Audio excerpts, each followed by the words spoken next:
Welcome back mga karibin natin dito po sa ating munting channel Pinas News Review. At eto nga mga karibin natin, good news. Breaking news, nagimbal ang lahat dito. PBBM nagsalita tungkol sa WPS PRRD.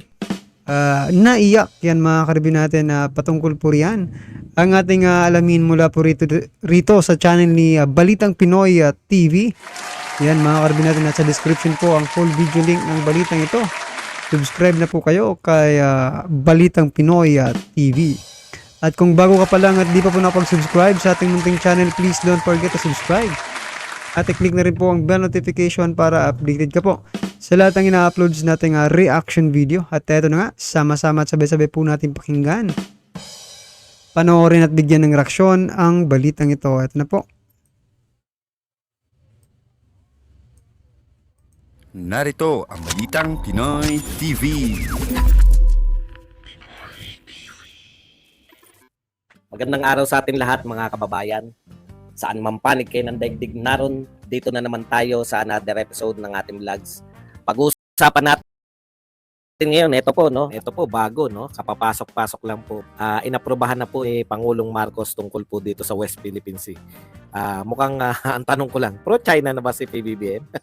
Kasi po ganyan, yung pag magsuri yung mga BBM vloggers, tsaka yung mga Tambi vloggers, yung mga ganyang pronouncement, tatagurian nilang, pro-China kayo.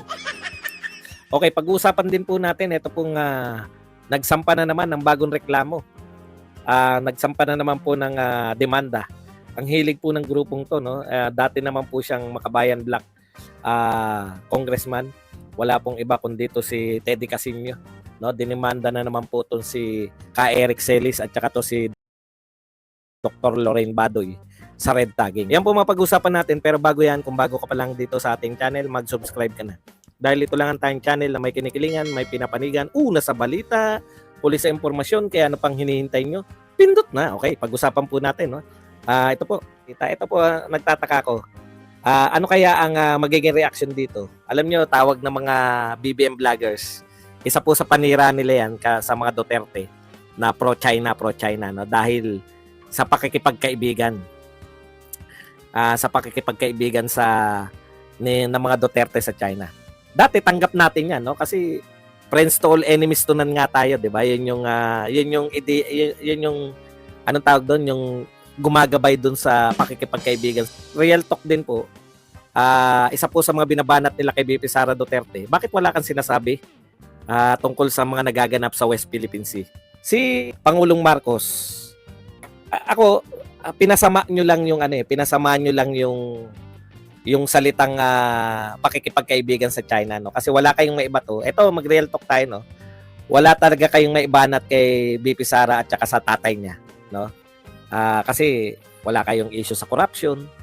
Mag-real talk tayo. Wala pong nakasampa. Sa dami po ng kasong ikinakaso kay Pangulong Duterte at saka kay VP Sara, wala po sa corruption, no? Wala po yung pinagbintangan sila na eto binulsa nila. Kahit yung confidential fund, ang tinatanong lang diyan, pinatatanong lang, yan ba ay constitutional o hindi? Tinatanong lang nila, yung pagbibigay ba ng confidential fund. Actually, hindi po yung confidential fund per se. Yung confidential fund na binigay noong 2022. Kasi walang confidential fund daw noon. Nanghingi si BP Sara, binigyan naman.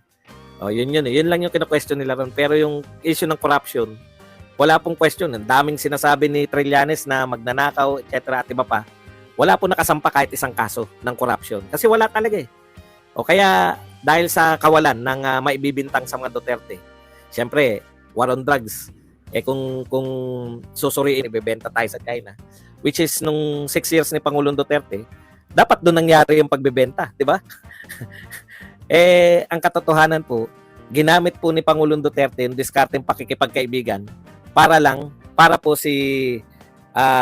hindi po tayo makuha ng teritoryo. Iba-iba po kasi yung uri ng approach para sa diplomatic relationship, no? Pwede kang makipagkaibigan, pwede ka pa maging makipagbabag, pwede kang maging matigas sa salita. Sa totoo lang po, yung matigas sa salita, si Pinoy, doon po tayo naagawan ng maraming teritoryo. Doon po nakapagtayo yung China ng panahon ni Pinoy na ang tigas-tigas natin sa salita. Doon po tayo nakunan ng maraming teritoryo ng China. Okay, balik po tayo rito. Bakit ko po sinasabi to? Bakit ko kayo binibigyan ng background kung paano, bakit inakusahan? Kasi nung panahon ni Pangulong Duterte, wala naman po tayo naririnig na pro-China yan, pro-China yan. Yung mga nagsasabing ano na yan, yan po mga nagsasabi na pro-China si Pangulong Duterte. Mga Duterte vloggers yan. Akala ko Duterte vloggers yan. Yung mga yan. Ganun talaga no? Anyways, balik tayo rito. Katulad po nito. Sa standard ninyo na si Pangulong Duterte na nakipagkaibigan sa China ay pro-China. Pro-China na ba si BBM? Ito po sinabi ni BBM ngayon. No? Hindi ko po alam kung pagkagaling niya sa Japan o ito ay tape pa galing pa sa Japan. No? Kasi kadarating-rating lang po. Ang sinabi ni Pangulong Marcos, kailangan talagang maingat tayo dahil pag may nangyari ulit dyan, if we heighten the tension, it won't lead us to a good result. No? Kinakailangan daw maging maingat tayo. Doon po sa question na napakaraming mga fish. Anong tawag nila doon? Yung fisherman at tabi-tabi. Ang tawag dyan ng mga ano natin, 'di ba? Mga militiaman ng China, yung mga fishers boat o kung ano man ang tawag nila dyan. Nakita naman natin sa video tsaka sa ano, no? So, ang sabi ni Pangulong tapos nananawagan din ng ating magaling na Senate President na palayasin na rito yung Chinese ambassador. So, sabi ni Pangulong Marcos, kailangan talaga maingat tayo dyan dahil pag may nangyari dyan, if we heighten the tensions, it won't lead us to a good result. President Marcos' statement on the swarming of Chinese vessels in PH water. Yan po ang pahayag niya na kinapture po ng bulletin. Dagdag pa niya, hindi rin siya sang-ayon na pauwiin yung Chinese ambassador. Kasi yung susunod na Chinese ambassador, ganun din pa rin po yung sasabihin, echo niya lang. So, very cautious po si Pangulong Marcos dito po sa pag-handle niya. Hindi po katulad nitong ni Martin at saka nito ni Senate President na nagpatiunang magsalita tungkol dyan sa West Philippine Sea. Yan yung sinasabi ko sa inyo, no? Pinupuri nyo sila dahil nagsalita. Importante kasi to malaman natin, no, na hindi po basta-basta yung diplomatic relationship, no? Dapat po maingat yung mga pangulo diyan. Hindi ano po 'yan. Pag nagkamali ka ng isang salita diyan, pwedeng pagmulan po ng digmaan 'yan. At bali-balik ta rin man natin ang pangyari. Ayaw natin. Wala sigurong may gustong digmaan tayo sa China. Mapa Marcos man kayo, mapa Tambaluslos man kayo. Kami, mapa Duterte man kami. Ayaw natin pare-pareho yung digmaan with China. Iba-iba lang yung approach natin. At ang nakita namin pinakamagandang approach, yung approach po ni Pangulong Duterte. Nakipagkaibigan tayo sa ating mga kaibigang bansa. Kung sa tingin po ninyo ay masama po yun, yun po ang nagresulta ng build. Yan po ang nagresulta ng malalaking proyekto dito sa Pilipinas. Aminin na natin at hindi. Ang tawag po dyan, hindi po pagiging pro-China. Ang tawag po dyan, friends to all, enemies to none. Na ngayon, ay siya pong gustong muling tahakin ni Pangulong Marcos. Yun yung problema sa inyo. Nakarinig lang kayo ng pakikipagkaibigan sa China. Pro-China. Kaya nga, hindi kayo effective. Hindi nyo ba napuna? Hindi kayo effective na... Ang problema kasi dito mga karibin natin, no, sa administrasyong ito. Kasi po napakarami pong mga galit kay dating Pangulong Duterte, no, mga karibin natin. Kaya yung naiisip ko tuloy mga karibin natin, parang nabubulungan, no, na-impluwensyahan ba? Kasi si PBBM, no, parang nakikita naman natin na ganun nga yung niya, pero gusto niya pa rin madaan sa diplomasya, mga karibin natin, no, sa matinong usapan, di ba? Diyan sa sa West Philippine Sea, di ba? Ayaw niya rin ng gera, mga karibin, kasi sino ba naman ang gustong magkagera? Pero ito pong mga ibang mga politiko, mga karibin natin, no, parang ginagatungan, no, ginagatungan po si PBBM para patindihin talaga, pataasin yung tension dyan sa West Philippine Sea. Yan, ay opinion lang po mga karibin natin, May mga gumagamit, no, ng kay PBBM, mga karibin natin, para pataasin po. Sabi nga po sa comment lahat na lang daw po nagtaasan sa administrasyong ito. Taas ang presyo ng mga bilihin. tumaas rin yung tensyon dyan sa West Philippine Sea. Tapos sinasabi pa ng isang ka-review natin na sige,